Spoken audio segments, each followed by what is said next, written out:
আসসালামু আলাইকুম রহমতুল্লাহি ওয়া প্রিয় দাখিল ২০২৬ বর্ষের সকল শিক্ষার্থী বন্ধুরা, আশা করি তোমরা সবাই ভালো আছো, সুস্থ আছো।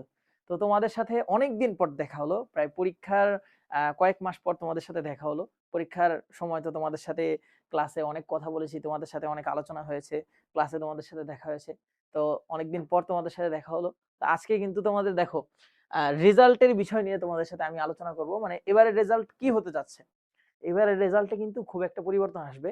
তোমরা এটা জানো। কারণ তোমাদের সরকার চেঞ্জ হয়েছে, শিক্ষামন্ত্রী চেঞ্জ হয়েছে, শিক্ষা বোর্ডের অনেক নিয়মকানুন চেঞ্জ হয়েছে। গ্রেস মার্ক কিন্তু ২ বছর আগে গ্রেস মার্ক ছিল, যেটা এখন নাই। সেটা আগে থেকেই জানো। গ্রেস মার্ক গত বছরও ছিল না, এই বছরও নাই। তো আরো অনেক কিছু পরিবর্তন এসেছে। সুতরাং রেজাল্টের পাসের হার, A প্লাসের হার, জিপিএ এর হার, গোল্ডেনের হার এটা কম আসবে, এটাই স্বাভাবিক। কিন্তু এটা নিয়ে তোমার হতাশ হওয়া যাবে না। কারণ তোমার তো সামনে আগাতে হবে, তাই না? তুমি এখন দাখিল, তারপরে তোমার এইচএসসি, আলিম, তারপরে অ্যাডমিশন। তো তোমার লক্ষ্য স্থির রাখতে হবে, লক্ষ্য ঠিক রাখতে হবে, তোমার ভেঙে পড়া যাবে না। রেজাল্ট খারাপ হোক, সামনে চেষ্টা করবা, সামনে ভালো হবে ইনশাল্লাহ। তো তোমাদের একটা বিশ্লেষণ দেখাই আমি, রেজাল্টের কি পরিবর্তন হতে যাচ্ছে। তুমি দেখো, ৩ বছরের, বিগত সালের ৩ বছরের রেজাল্ট আমি এখানে একটা জরিপে এনেছি। এখানে তোমরা খেয়াল করলে দেখতে পারবা। এখানে দেখো পরীক্ষার ফলাফল এবং পাশের হার এবং জিপিএ 5।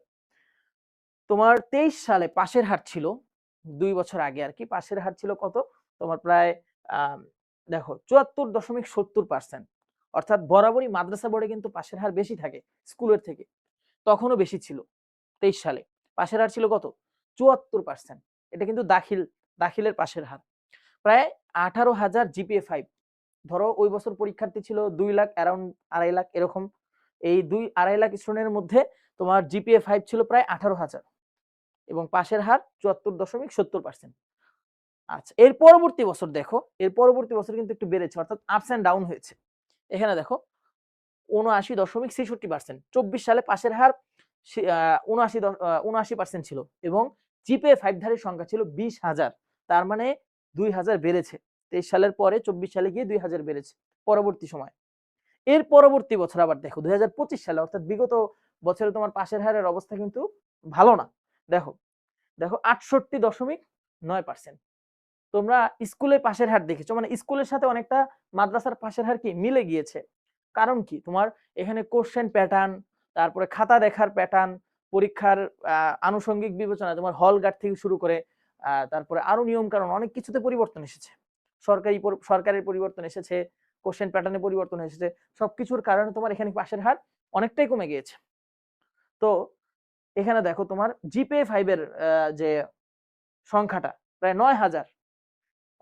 কত পার্সেন্ট কমেছে জিপিএ 5 এর সংখ্যা? ২০,০০০ থেকে পরবর্তী বছরে মাত্র ৯,০০০। মানে এখানে পরীক্ষার্থীর সংখ্যাটা দেখো, ২,৮৬,০০০ পরীক্ষার্থী ছিল দাখিলের, এখান থেকে মাত্র ৯,০০০ জিপিএ 5 ধারী। তো অনেকেই মনে করো যে জিপিএ 5ই সবকিছু। আসলে জিপিএ 5 সবকিছু না। তোমার জীবনে সফলতা পেতে হলে, সফল হতে হলে তোমার জিপিএ 5, গোল্ডেন এগুলো তোমার কিছুই না। অনেকে দেখবা যে খুব খারাপ রেজাল্ট, কিন্তু সে পরবর্তীতে একটা জায়গায় গিয়ে সে সফল। তো তোমার জিপিএ 5 ম্যাটার করে না। অবশ্যই ম্যাটার করে কিছু ক্ষেত্রে ম্যাটার করে। কিন্তু তোমার সমাজটা তোমাকে যেভাবে বলে যে জিপিএ 5ই সবকিছু, গোল্ডেন সবকিছু, বিষয়টা আসলে সেরকম না। তুমি তোমার যোগ্যতারই সবকিছু। তুমি তোমার যোগ্যতাটা তুমি জাতিকে দেখাতে পারলে কিনা, এটাই সবকিছু। তো রেজাল্ট নিয়ে হতাশ হবা না ইনশাল্লাহ। সবার রেজাল্ট সবার আশানুরূপ হবে, সবার জন্য দোয়া করি। তো দেখো, তোমরা এই পরবর্তী বিশ্লেষণটা দেখো। পাশের হার ৭৪% যে ছিল, এখানে তোমার মোটামুটি ইতিবাচক পরিবর্তনে এসেছিল গত বছরের তুলনায়। তোমার ২৪ সালের তুলনায় ২৩ সালে একটু পাশের হার বেশি ছিল। কারণ তখন তোমার কি বলে, গ্রেস মার্ক ছিল। গ্রেস মার্ক পরবর্তী বছর আবার বাতিল করা হয়েছে তোমার ২৪ সালে। ২৩ সালে গ্রেস মার্ক ছিল। গ্রেস মার্ক জিনিসটা কি? দেখো, তোমার ধরো যে তুমি মার্ক পেয়েছো কত, মানে তোমার এ প্লাস আসে নাই, একটা ২-৩ মার্কের জন্য এ প্লাস আসে নাই। তো তখন তোমার ওই ২-৩ মার্ক কি, ওই গ্রেস মার্কের কারণে ওই ২-৩ মার্ক বা ১ মার্ক যেটা তুমি পাও নাই সেটা দিয়ে দেওয়া হয়। তার কারণে তোমার এ প্লাস চলে আসে। কিন্তু এই গ্রেস মার্কটা যখন বাদ দেওয়া হয়, তখন যে সংখ্যাটাই পেয়েছো ওই সংখ্যাটাই থাকে। মানে এর মধ্যে ১-২ মার্ক মাইনাস বা প্লাস করার কোনো সুযোগ থাকে না। এটাই হলো গ্রেস মার্কের একটা এই। আচ্ছা, এরপরে দেখো যে ২৪ সালে সামগ্রিক পাশের হার ৭৯.৭৯%। মানে পরবর্তী বছর এই পাশের হারটা বেড়েছিল। এর পরবর্তী বছর দেখো, তোমার এই গত বছর আর কি দাখিল পরীক্ষার্থীদের যে ২৫ সালের ফলাফল, এখানে পাশের হার কিন্তু খুব কম, ৬৮%। ৬৮.৯%। জিপিএ 5 মাত্র 9000। কি কারণে হয়েছে? সিলেবাস ও খাতা মূল্যায়নের কড়াকড়ি এবং পূর্ণ সিলেবাসে পরীক্ষা হয়েছে। এই জিনিসটা খেয়াল রাখবা। গত 2 বছর অর্থাৎ 25 সালের আগের যে 2 বছরে পরীক্ষা হয়েছে, এখানে কিন্তু তোমার শর্ট সিলেবাসে পরীক্ষা হয়েছে। যার কারণে তোমার পাশের হারটা একটু বেশি এসেছে এবং কি তোমার জিপিএ 5 এর সংখ্যাটাও একটু বেশি এসেছে। কিন্তু 25 সালে তোমার পূর্ণ সিলেবাসে পরীক্ষা হওয়ায় অনেকেই তোমার মানে একটু পূর্ণ সিলেবাসে পরীক্ষা হয়, পড়াশোনাও বেশি হয়েছে। তখন তোমার দেখা গেছে পাশের হারটা কম এসেছে এবং তোমার জিপিএ 5 এর সংখ্যা কম এসেছে। কিন্তু এবছর আরো কম আসার সম্ভাবনা আছে। তোমার এই মাসে কিন্তু তোমার রেজাল্ট দেওয়ার কথা ছিল। কিন্তু পরবর্তীতে ঘোষণা দেওয়া হয়েছে যে না, এই মাসে রেজাল্ট দিবে না। এই তোমার কি বলে? আগস্ট মাসে আগস্ট মাসের 10 তারিখে তোমার রেজাল্ট দিবে।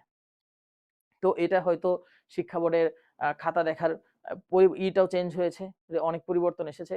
সুতরাং এবছর পাশের হার খুবই কম আসার কথা। তোমার এ প্লাসও অনেকটাই পরিবর্তন আসবে। তো এটা নিয়ে হতাশ হবা না। পরবর্তীতে তোমরা আলিমে যাবা, এইচএসসি তে যাবা, অ্যাডমিশন পরীক্ষা দিবা, ভার্সিটিতে উঠবা। সুতরাং এই রেজাল্ট নিয়ে হতাশ হওয়া যাবে না। সামনে লক্ষ্য স্থির করতে হবে ইনশাল্লাহ। সামনে তোমাদের সাথে আমার আবার দেখা হবে ইনশাল্লাহ। আলিম 28 ব্যাচ, অর্থাৎ তোমরা যদি এখন দাখিল 26 দাও, তোমাদের পরের ব্যাচ মানে আলিমে গিয়ে তোমরা হবা কি আলিম 28। তোমাদের জন্য ইনশাল্লাহ আমি আছি, তোমাদের ক্লাস নিব, তোমাদের গাইডলাইন দিব ইনশাল্লাহ। আলিম 28 এ গিয়েও তোমাদের সাথে থাকবো। তো তোমরা রেজাল্ট নিয়ে হতাশ হবে না। আল্লাহ যেটা দেয় সবার জন্য ভালোই দেয়, সবার কল্যাণের জন্যই সেটা হয়। সুতরাং একটা রেজাল্ট তোমার ভবিষ্যৎ নির্ধারণ করতে পারে না কখনোই, একটা রেজাল্ট তোমার সফলতা কখনোই নির্ধারণ করতে পারে না। কিন্তু অনেক ক্ষেত্রেই রেজাল্ট ম্যাটার করে, বাট সমাজ যেভাবে তোমাকে প্রেজেন্ট করছে, তুমি এটা হওনি, তুমি এ প্লাস পাওনি, গোল্ডেন পাওনি, তার মানে তুমি ধ্বংস, তুমি শেষ, তোমার এটা পেতে হতো। তো এটা কোনো ম্যাটার করে না। তোমার সফলতার জন্য তোমার চেষ্টা, তোমার দোয়া, তোমার এইটাই হলো যে তোমার ম্যাটার করে। রেজাল্ট তোমার ম্যাটার করে না কিছু কিছু ক্ষেত্র ছাড়া। তো এটা নিয়ে সবাই টেনশন করবা না, হতাশ হবা না, ইনশাল্লাহ আল্লাহ তোমাদের সাথে আছেন। তো দাখিল 26 যারা, তোমরা পরবর্তীতে আলিমে ভর্তি হবা, আলিমের অনেক গাইডলাইন পাবা ইনশাল্লাহ। তো এই তোমাদের এই ভিডিওর নিচে আমি তোমাদের আলিমের যে দিক নির্দেশনামূলক যে ইগুলো, তোমরা কিভাবে আলিমে ভর্তি হবা, আলিমের যে ক্লাসগুলো কিভাবে কি করবা, সবকিছুর জন্য আমি গাইডলাইন দিব ইনশাল্লাহ। এই ভিডিওর ডেসক্রিপশনে আমি তোমাদের আলিমের সেই গ্রুপটা দিয়ে দিব।